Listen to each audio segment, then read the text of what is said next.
Alles Gute kommt ja bekanntlich von oben.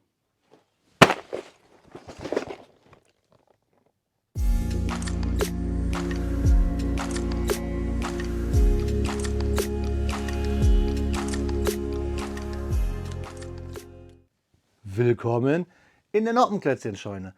Mein Name ist Blockstar und Freunde, neulich habe ich euch das Kobi-Set 5767, die Junkers Ju87, die berühmte Stuka in der Variante G2 vorgestellt, die berühmte Kanonenvogel- bzw. Panzerknacker-Version der Stuka. Aber wie heißt es so schön in einer meiner Lieblingsbuchserien, der Winter naht bzw. der Winter kommt. Es gibt nämlich noch eine Stuka, das Kobi-Set 5768, die Junkers Ju87 in der D3-Variante. Und mir wird schon ganz kalt, wenn ich hier diese Winterbedruckung sehe. Freunde, euch jetzt viel Spaß beim Review dieses Sets gleich hier auf meinem Bautisch.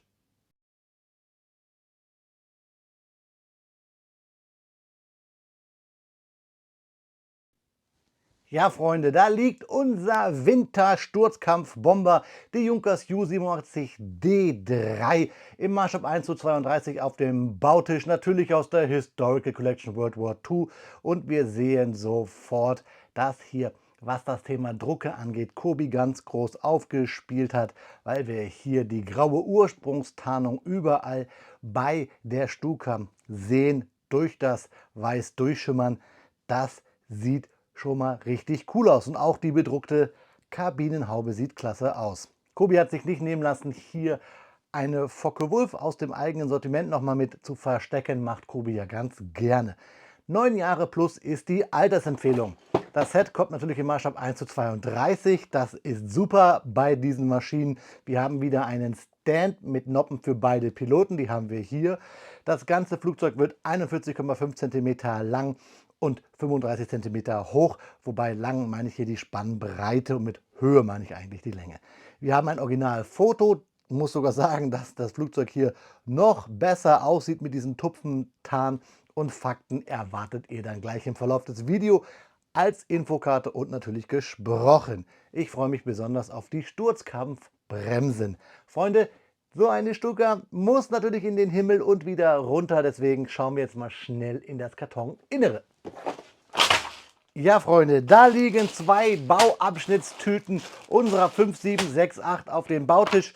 Wir haben eine Anleitung, die mit Klammern zusammengehangen wird, und das Kartondesign spiegelt sich. Natürlich haben wir hauptsächlich weiß, grau und hellblaue Steine, aber es wirkt trotzdem sehr farbenfroh. Schaut euch diese Drucke an und auch hier am Rumpf tolle Drucke mit dem gelben Band. Das sieht klasse aus. 1:35, 556 Steinchen haben wir erwähnt. Bisschen schwer natürlich bei diesem Flugzeug ist es, dass wir hier sehr viele weiß-graue Steine haben und somit die Farbentsättigung, die Kobi immer ja bei den vorhergegangenen Baustep hat, man genau hingucken muss, denn wir verbauen ja auch graue Steine, denn der aktuelle Bauschritt ist ja immer der farbliche. Ja, wir haben keine Seitenzahlen, wir hangeln uns von Baustep zu Baustep, von Bautüte zu Bautüte. Wie gesagt, farblich wird es ein bisschen schwerer, also genauer hingucken. Genau wie immer am Anfang auf die Legende, um die besonderen Steine, die Kobi hat, hier nicht durcheinander zu bringen. Und fertig sind wir dann natürlich nach 2 Bautüten und den Baustep. Wir schauen es uns an. 86, wenn wir das Typenschild anbringen auf dem Stand unserer Ju87, die ist fertig beim Bauschritt 78.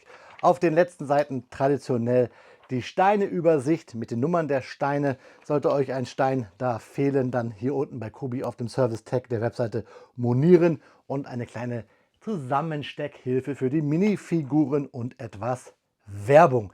Kobi wirbt immer noch mit der Junkers Ju88, die auch super ist. Ich finde, Kobi sollte nur mal die Kanzel jetzt hier reworken, denn A, können sie mittlerweile ja schön Transclear bedrucken und auch Scheiben einbringen. Dann wäre dieses Flugzeug hier wahrscheinlich noch besser, als es eh schon ist. Schaut euch gerne mal das Video zur Ju88 hier oben auf dem i auf meiner Kobi Playlist an. Ja, Freunde, nicht viel schnacken, Klemmbausteine nacken wollte ich gerade sagen. Freut euch jetzt auf den Faktenteil und schaut mir schön beim Klemmen zu.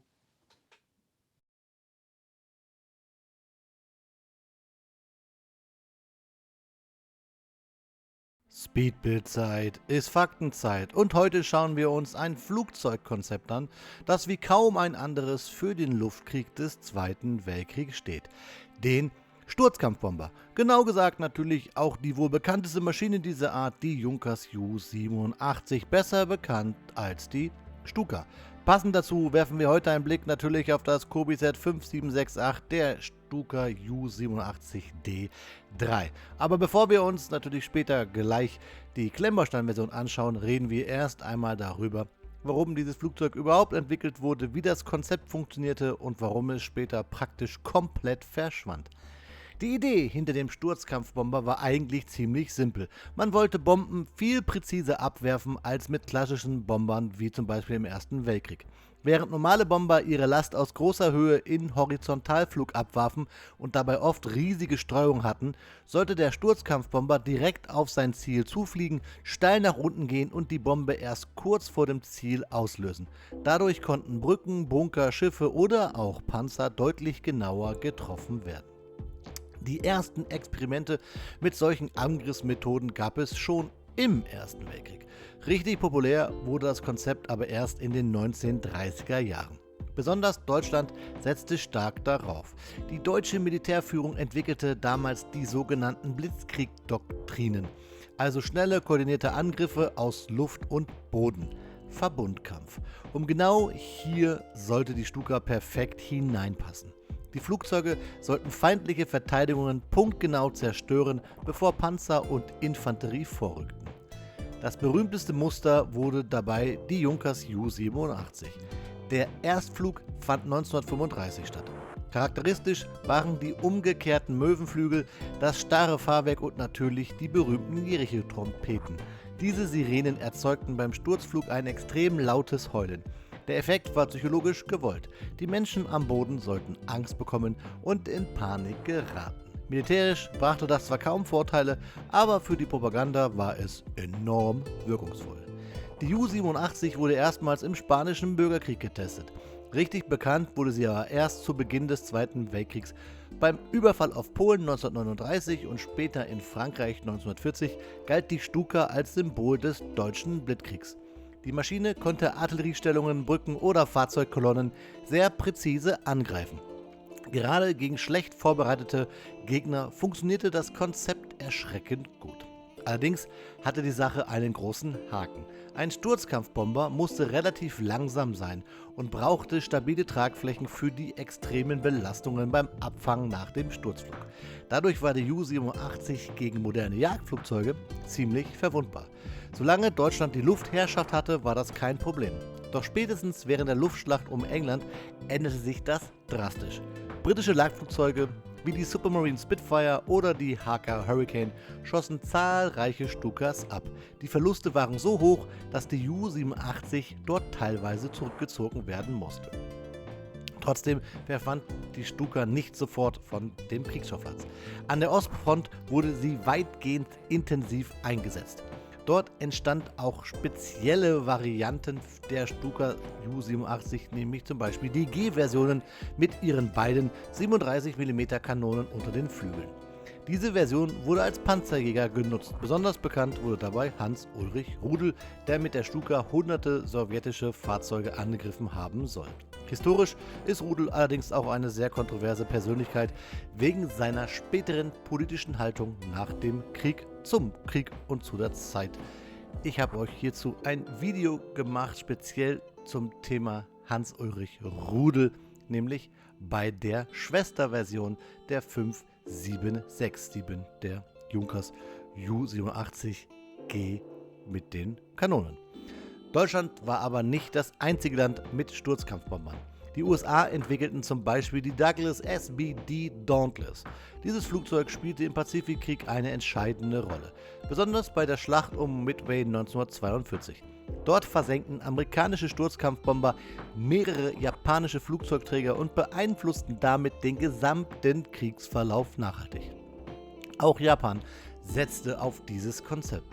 Etwa mit der Aichi D3A Val, die beim Angriff auf Pearl Harbor eingesetzt wurde.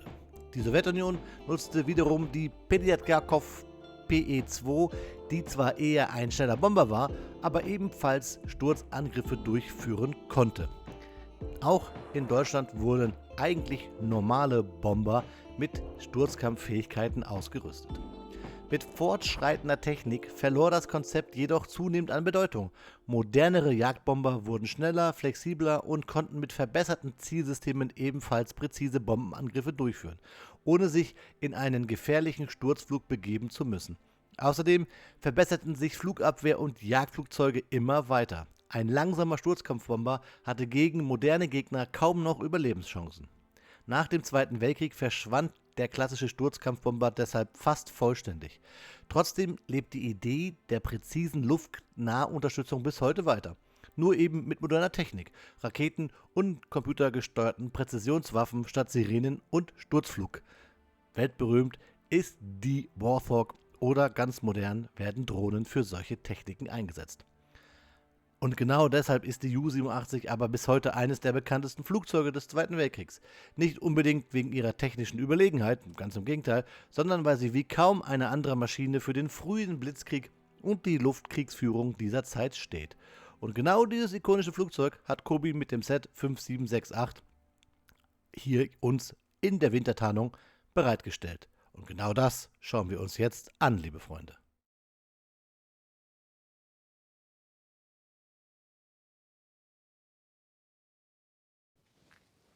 Nach 1 Stunde und 53 Minuten Bauzeit steht die Junkers Ju-87 D3 Stuka im Maßstab 1:32, bestehend aus 556 Steinchen und 2 Minifiguren auf dem Bautisch hier vor meiner Kamera, das Kobi-Set 5768. Und das Set steht nicht ganz alleine, denn ich habe alle aktuell erhältlichen Stukas im Maßstab 1:32 hier euch auf dem Bautisch präsentiert, nämlich einmal die schon erwähnte und vielleicht das aktuelle Schwestermodell, die 5767, die Stuka Ju-87G2 und dann die Tropenvariante, die Stuka B2, das Set 5748. 525 Steinchen, hier haben wir 571 Steinchen, hier haben wir 556 Steinchen. 59,99 €, 59,99 €, 49,99 €. Wir wollen aber hier heute natürlich im Fokus über unsere Winterstuka sprechen. Das Flugzeug mit der Kennung SL, das ist nicht richtig, ich sage L, weil es mir im Kopf rumspukt, weil das wichtig ist. S2LT, hier sehen wir es. Das L ist nämlich von daher wichtig, weil bei der Recherche zu dieser Einheit, zu diesem Flugzeug, bin ich darüber gestolpert, dass dieses L wichtig ist. Es ist eine Individualkennung und dieses L war zum Beispiel noch groß hier auf den Fahrwerksverkleidungen lackiert. Hier hat also Kobi, und kleines Fazit vorweg, trotzdem sie hier tolle, enorme Drucke haben, noch mehr tolle Drucke machen können, nämlich zum Beispiel hier die L auf den, links wie rechts in Gelb, auf der Gondel der Fahrwerksverkleidung, und auch hier unten die Flügelspitzen waren teilweise gelb. Es handelt sich nämlich um ein Flugzeug aus der 9. Staffel des Sturzkampfgeschwaders 77. So um den Februar 1943 herum muss diese Lackierung dieses Flugzeug so ausgesehen haben. Es war wohl auf der Halbinsel Kertsch an der Krim stationiert, beziehungsweise was ist das, der Einsatzraum. Aufgestellt wurde diese Einheit wohl oder frisch auch erst 1943 in Würzburg. Später kämpfte das Geschwader unter anderem auch bei Stalingrad bzw. Kursk. Das nur so für euch am Rande. Die Winterbemalung ist hier natürlich das hervorstechende Merkmal. Wir sehen hier tolle großflächige Drucke, direkt gleich hier an der Front, an der Seite sehen wir einmal hier das Abzeichen des Sturzkampfgeschwaders 77. Wir sehen hier dieses Weiß, also wir haben eigentlich eine graue Tarnung mit Weiß übertüncht, die hier ein bisschen so abblättert, und auch auf den Tragflächen, da kommen wir gleich zu. Wir haben das Hell hier unten drunter leuchten, also wir haben hier dieses Hellblau unterhalb der Tragflächen, also wirklich, wirklich tolle Farben bei dieser Maschine. Ich bin verliebt in diese Flugzeuge. Deswegen wollte ich sie euch auf jeden Fall auch einmal präsentieren in dieser Vielzahl, alle 3 aktuell. Wenn ihr mal, jetzt passt ganz lustig beim Sturzkampfbomber, tiefer einsteigen wollt in dieses Thema, wenn wir alle 3 mal ganz genau uns anschauen wollen, dann schreibt mir das gerne mal in die Kommentare. Ich habe ja sehr viele Kubi-Modelle, da können wir gerne mal Vergleiche fahren. Wenn ihr das wollt, lasst es mich einfach wissen. Sprechen wir kurz über den Bau. Einige Steine haben wir hier über, ihr seht es, wir haben einiges an Bügelperlen, wir haben sogar hier eine kleine hellblaue dünne Fliese, bzw. Baurichtungsumkehrsteinchen links wie rechts haben wir Noppen, haben wir über. Ich habe wirklich geguckt, Mensch, wo könnte das herkommen? Habe nichts gefunden. Wenn ihr diesen Stein auch über habt, lasst es mich einfach gerne wissen. Dann, ja, gucken wir uns die Anleitung an. Es ist eigentlich typisch Stuka. Wie gesagt, ihr seht es ja, ich habe 3 schon gebaut. Man baut eigentlich ja hier vorne diese Nase, die ja schön steil daherkommt. Man baut mit diesen Sonderteilen diese Möwenflügel, diesen Knick. Man bringt richtig Stabilität erst rein, wenn man hier Schwanz und Nase zusammengebaut hat mit diesen großflächigen Fliesen und hat dann die Formteile für die Fahrwerksgondeln. Hier seht ihr es auch, man baut die Tragflächen ganz normal runter. Den Knick bekommen Sie erst später, dann bauen wir hier halt den Motor. Dann seht ihr schon das Mittelteil, hier erst die Nase, dann bauen wir den Schwanz, sage ich mal. Der wird dann zusammengehalten mit großen Fliesen und wir bauen dann die Sturzkampfbremsen. Also wirklich nichts Schweres. Bei diesem Flugzeug, bei dieser Version der Stuka ist eindeutig natürlich die Bemalung hier im Vordergrund und die gebauten Sturzkampfbremsen. Die haben wir nämlich bei sonst keiner Variante. Weder bei dieser Tropenvariante noch bei unserem Kanonenvogel. Schauen wir es uns an. Ich habe euch gesagt, tolle Drucke. Wir drehen mal hier so ein bisschen. Da sehen wir hier diese Abgasanlage mit Flammenvernichter. Wahrscheinlich hier eine Variante halt auch für den Winterbetrieb. Wir sehen hier über die Drucke, die durchgehen. Man muss ein bisschen aufpassen. Man sieht hier, ja, Weathering, so heißt das im Modellbau halt auch hier, ne? Abplatzer, Abspratzer. Hier kommt auch großflächig beim Balkenkreuz die Originaltarnung durch. Wir sehen auf diesen großen Slope-Elementen die S2 Balkenkreuz LT mit diesem gelben Band. Wir sehen vor allem hier das Seitenleitwerk, sehr großflächig, ja, abgeplatzt in der Farbgebung. Und dann hier auch wieder auf den Tragflächen das gleiche und hier an der Seite schön auch diese komplett bedruckte graue, ja, Kabinenhaube dieser Variante der Stuka. Mir gefällt super die Bewaffnung in den Tragflächen, die wir ja bei der Tropenversion haben und hier bei der D3. Wir haben 3 Bomben.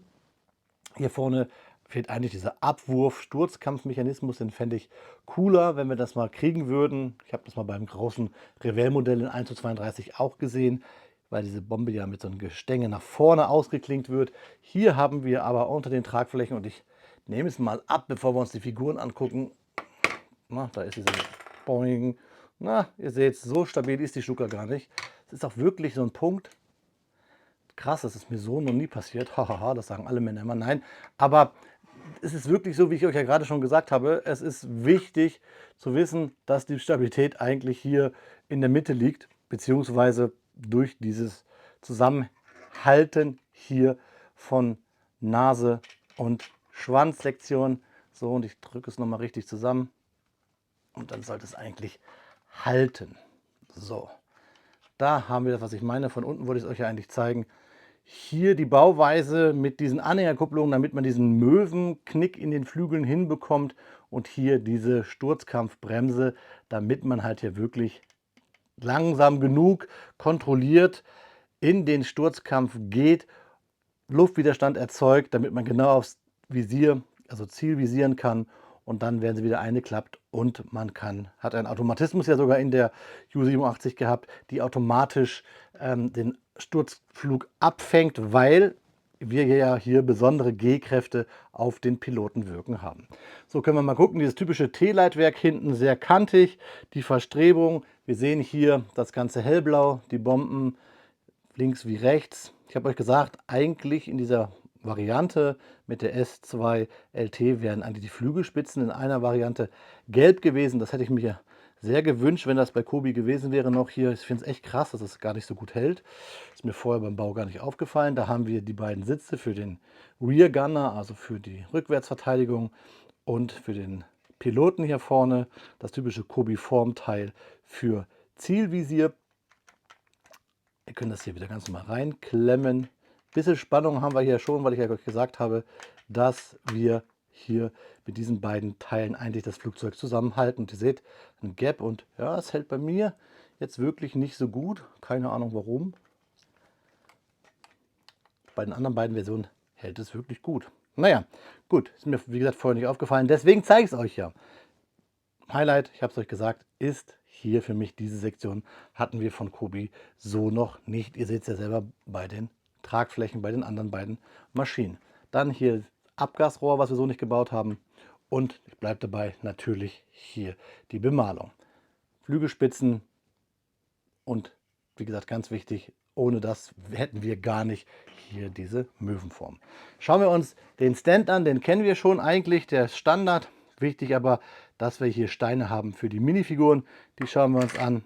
Schöner ja, Piloten-Overall haben wir hier. Ups, da fällt er mir runter.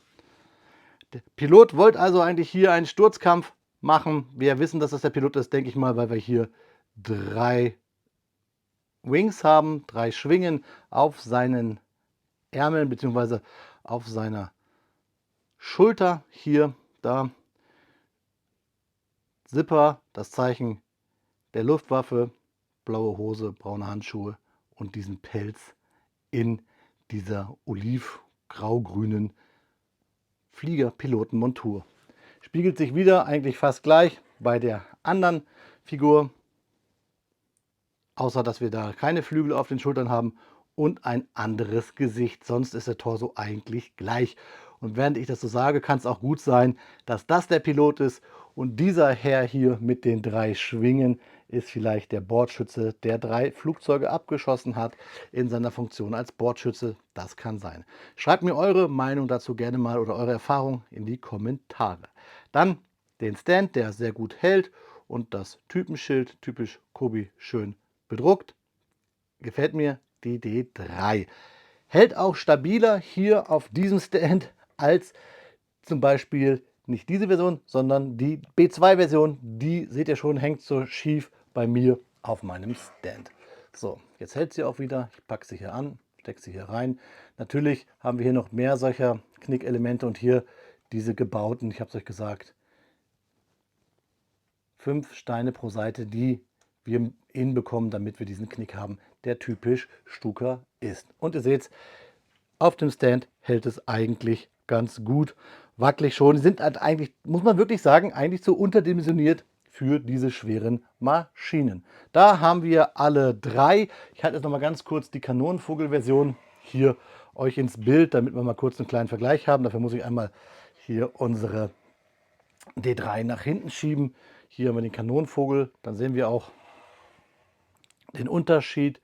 Wir haben natürlich die Farben, das ist klar, aber wir haben hier die Bewaffnung unter den Flügeln und wir haben hier eine andere Abgasanlage an der Schnauze. Ich sehe auch gerade hier bei mir, ist die etwas schräg. So ist es richtig. Auf den Bildern wahrscheinlich wird sie auch noch schräg sein. Hängt nur an einer Noppe.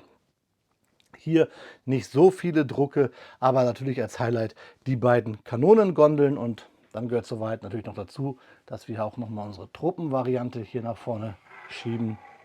Dafür den Kanonenvogel nach hinten in die zweite Reihe. Und wir schauen uns hier die etwas ältere Version an, die logischerweise eine andere Kabine hat. Hier noch ein großes Maschinengewehr-Formteil und sonst aber in den Bautechniken eigentlich fast identisch ist. Ihr seht es schon, wir haben die gleichen Spitzen hier. Wir haben das gleiche mit den großen Fliesen, die Front und Heck zusammenhalten. Propeller ist gleich, auch hier Lufteinlässe sind ähnlich. Außer dass wir hier eckige Fliesen haben. Die haben wir nämlich bei den neueren Varianten abgerundet. Das sind so die Kleinigkeiten, die mir auffallen. Ja, es bleibt euch überlassen, welche Stuka-Variante für euch die schönste ist. Ihr seht schon hier, tänzelt diese Variante so über diesen Stand rüber. Ich schiebe jetzt nochmal die nach vorne, die ich euch eigentlich präsentieren wollte, nämlich unsere Variante in der D3-Form im Wintertarn. Die bekommt ihr jetzt auch nochmal, wie gesagt, als Detailbilder zu sehen. Und dann schauen wir uns zum Abschluss in die Augen, liebe Freunde. An dieser Stelle eine kleine Danksagung an alle Kanalmitglieder, die mir helfen, diesen Kanal algorithmustechnisch zu pushen und auch den Kanal auf eine breitere finanzielle Basis stellen. Vielen lieben Dank für jeden einzelnen von euch, aber auch ein generelles Danke an jeden Kommentarschreiber, an jeden, der die Videos guckt, an jeden, der einen Daumen hoch gibt, an jeden, der ein Video liked. Vielen lieben Dank an die gesamte Blockstar-Community. Ihr seid die Geilsten. Während ihr euch hier Detailbilder anschaut, sprechen wir noch einmal dediziert über die Junkers Ju87D3. Sie war eine der bekanntesten Varianten der berühmten deutschen Stuka im Zweiten Weltkrieg und wurde ab 1942 eingeführt und war speziell für den direkten Erdkampf ausgelegt. Im Vergleich zu den frühen B-Versionen erhielt die D3 stärkere Panzerungen rund um das Cockpit, Motor und wichtige Systeme, damit das Flugzeug besser gegen Bodenfeuer geschützt war. Gerade an der Ostfront zeigte sich nämlich schnell, dass die Stuka bei Tiefflugangriffen extrem verwundbar war. Angetrieben wurde die D3 von einem Junkers Jumo 211 Motor mit rund 1400 PS. Dadurch erreichte sie etwa 390 km/h. Typisch blieb natürlich der gefürchtete Sturzflugangriff, bei dem die Ju-87 ihre Bomben mit hoher Präzision auf Panzer, Bunker oder Artilleriestellung werfen konnte. Unter den Tragflächen konnten zusätzlich kleinere Bomben montiert werden. Von der Junkers Ju-87D3 wurden rund 1500 Maschinen gebaut. Damit gehörte sie zu den wichtigsten Untervarianten der gesamten Ju-87D-Serie. Produziert wurde sie unter anderem bei Junkers sowie in Lizenz bei Weserflug. Die D3 kam an der Ostfront in Nordafrika und später auch in Italien zum Einsatz. Besonders berühmt wurde sie bei Angriffen gegen sowjetische Panzerverbände. Trotz ihrer Präzision war die Stuka ab 1943 jedoch zunehmend veraltert, weil moderne Jäger sie leicht abfangen konnten. Trotzdem blieb die Ju-87D3 durch ihre Robustheit, ihre Genauigkeit und ihrem psychologischen Effekt noch lange im Einsatz. Und genau diese Mischung aus ikonischem Design, heulender Sirene und präzisen Angriffen macht die Stuka bis heute zu einem der bekanntesten Flugzeuge des Zweiten Weltkriegs. Beim Sturzkampfgeschwader 77 wurde die Stuka allerdings zum Ende gegen die Focke-Wulf 190 ausgetauscht. Ja, Freunde, da ist das Video schneller zu Ende, als dass ich froh bin, dass wir jetzt hier nicht den Winter haben, sondern nur ein Flugzeug in Wintertarn, nämlich unser Kobi Z5768. Schreibt mir gerne mal eure Meinung zu diesem Flugzeug in die Kommentare, gerade im Vergleich vielleicht zu den zwei anderen aktuellen Varianten. Und gerne versuche ich für euch natürlich noch die anderen alten Stuka-Varianten von Kobi euch hier mal irgendwann präsentieren zu können, denn ihr wisst ja, ich versuche alles, was Kobi mal so gemacht hat, hier euch mal irgendwann präsentieren zu dürfen.